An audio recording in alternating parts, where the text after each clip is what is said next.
Hi hello. இப்போ நம்ம பார்க்க போகிறது வந்து கறி கோலா உருண்டை. அதுக்கு வந்து சின்ன வெங்காயம், இஞ்சி, பூண்டு, பட்டை, கிராம்பு, கசகசா, அப்புறம் 2 பச்சை மிளகா இதெல்லாம் எடுத்து வச்சுருக்கோம். இது வந்து 1/4 கிலோ கறி. தேவையான அளவுக்கு பொட்டுக்கடலை. இப்போ இதெல்லாம் வந்து வதக்கி நம்ம வந்து அரைச்சி கோலா உருண்டை எப்படி செய்கிறதுன்னு பார்ப்போம். அதுக்கு வந்து ஒரு கடாயில் வச்சுருக்கேன். கடாய் ஹீட் ஆனோடனே கொஞ்சமாக எண்ணெய் ஊற்றிட்டு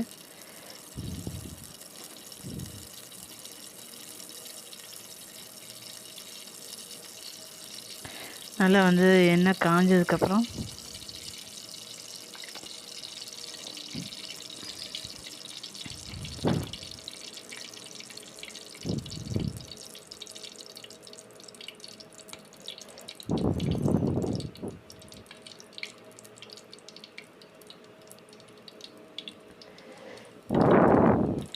எண்ணெய் காஞ்சதுக்கப்புறம் வந்து பட்டை, கிராம்பு, பிரியாணி இலை, சோம்பு, கசகசா எல்லாம் போட்டு நல்லா பொரிஞ்சு வரணும். பொரிஞ்சு வந்ததுக்கப்புறம் தான் வெங்காயம் போடணும்.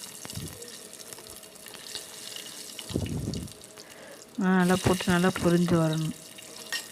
இஞ்சி போட்டுக்குவோம், பூண்டு,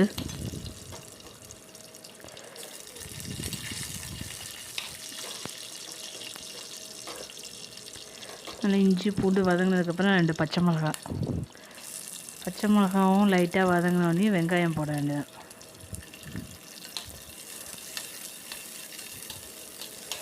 சின்ன வெங்காயம் போட்டால் தான் டேஸ்ட்டாக இருக்கும். சின்ன வெங்காயம் வந்து ருசியாக இருக்கும் உங்களுக்கு பெரிய வெங்காயத்தை விட. நல்ல சின்ன வெங்காயம் 1 கப்பு.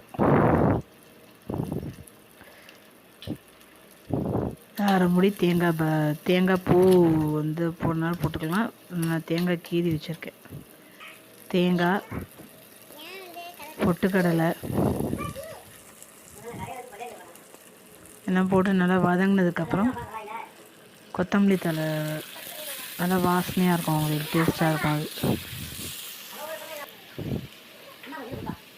மட்டனையும் போட்டு நல்லா வந்து லைட்டாக கொஞ்சம் வதக்கி விட்டுக்கணும். இதை வதக்கி விட்டு செஞ்சிங்கன்னா நல்லா டேஸ்ட்டாக இருக்கும் உங்களுக்கு. மஞ்சள்தூள், மிளகாத்தூள்,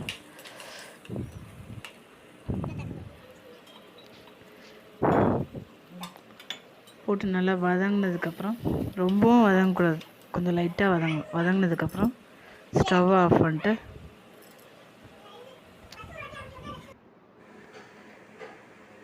தேவையான அளவுக்கு உப்பு, கரம் மசாலா எல்லாம் போட்டு வதக்கிக்கணும்.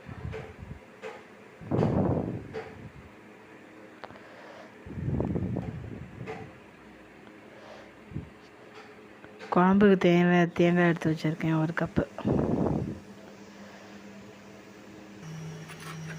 தேங்காய், சோம்பு,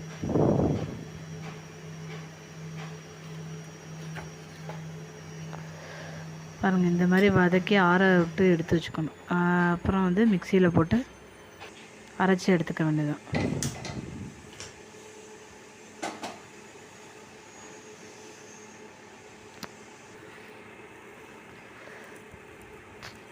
இப்போ அதே சட்டியிலே வந்து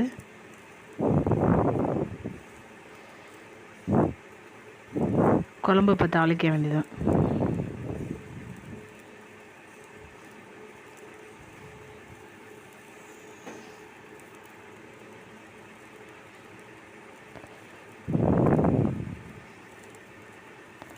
நல்லா சட்டி காஞ்சதுக்கப்புறம் எண்ணெய் ஊற்றிக்கிட்டு நல்லா 3 ஸ்பூன் 4 ஸ்பூன் எண்ணெய் ஊற்றிட்டு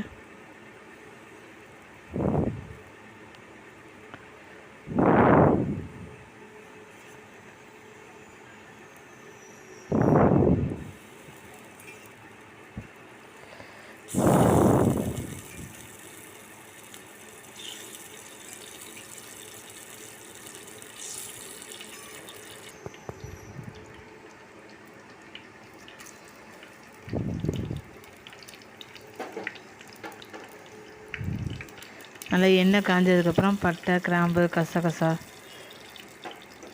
எல்லாம் குழம்புக்கு தாளிக்க வேண்டியதான்.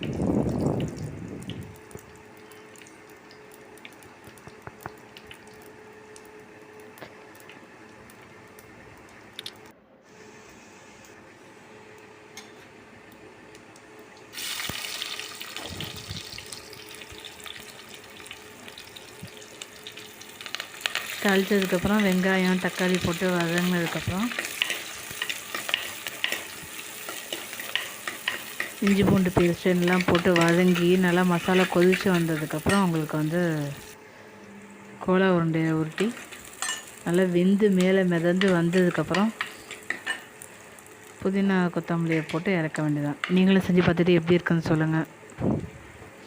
இஞ்சி பூண்டு வெங்காயம் போட்டு வதங்கினதுக்கப்புறம் கருவேப்பிலை போட்டு இஞ்சி பூண்டு பேஸ்ட் போட்டு நல்லா வதங்கி வந்ததுக்கப்புறம் உங்களுக்கு வந்து தக்காளி போடணும்.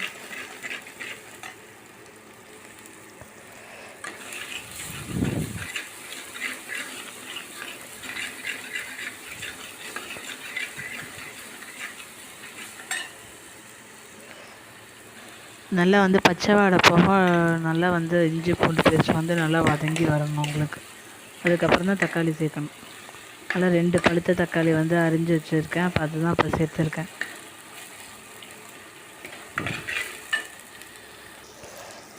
தக்காளி ஓரளவுக்கு வதங்கினதுக்கப்புறம் வந்து மசாலா பொருட்கள்லாம் சேர்க்க வேண்டியது.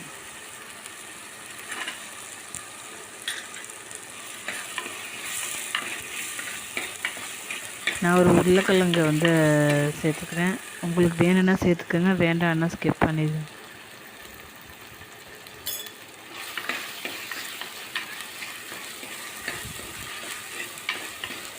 மஞ்சத்தூள் போட்டு நல்லா வதக்கிக்கணும். அப்போ தான் வந்து மசாலாவில் வதக்க தான் உங்களுக்கு டேஸ்ட்டு குழம்புக்கு நல்லா டேஸ்ட்டாக இருக்கும். இப்போ வந்து மிளகாத்தூள் வந்து நல்லா 2 ஸ்பூன் சேர்த்துக்கணும்.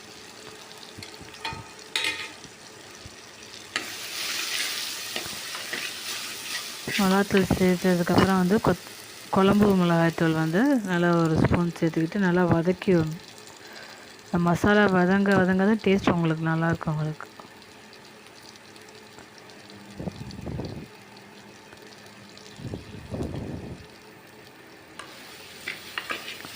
மசாலா வதங்கி எண்ணெய் பிரிஞ்சு வந்ததுக்கப்புறம் உங்களுக்கு வந்து குழம்பு நல்லா ருசி கொடுக்கும் உங்களுக்கு. இப்போ வந்து தண்ணி வந்து ஓரளவுக்கு ஊற்றிட்டு உப்பு சேர்த்துருக்கேன். நல்லா பச்சை வாடை போக நல்லா கொதி வந்ததுக்கப்புறம்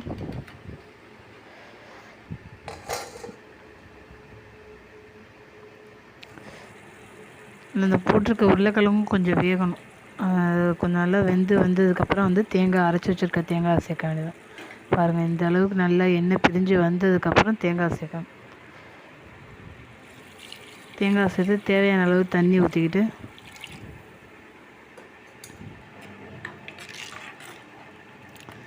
நான் வந்து அரிசி கிளஞ்ச தண்ணியை வந்து சேர்த்துருக்கேன். அதனால கொஞ்சம் ஊற்றினா டேஸ்ட்டாக இருக்கும் உங்களுக்கு குழம்பு.